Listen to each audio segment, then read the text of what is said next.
بسم اللہ الرحمن الرحیم۔ بخاری و مسلم کی ایک حدیث مبارکہ کا جز ہے کہ حضور نبی کریم صلی اللہ علیہ وآلہ وسلم نے ارشاد فرمایا کہ میت کو گھر والوں کے رونے پر عذاب ہوتا ہے۔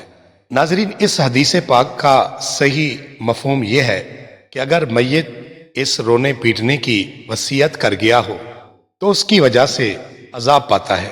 زمانہ جاہلیت میں مرنے والے وصیت کرتے تھے کہ مجھ پر ایسا نوحہ کرنا کہ خوب نام ہو جائے۔ اس زمانے میں نوحہ پر بھی فخر ہوتا تھا۔ یا اس حدیث مبارکہ میں یہاں میت سے مراد وہ شخص ہے جو حالت نزا میں ہو، اور عذاب سے مراد تکلیف ہے، یعنی مرنے والے کو جان کنی کے وقت لوگوں کے شور شرابہ سے تکلیف ہوتی ہے، جیسے اسے تلاوت قرآن وغیرہ سے سکون ملتا ہے۔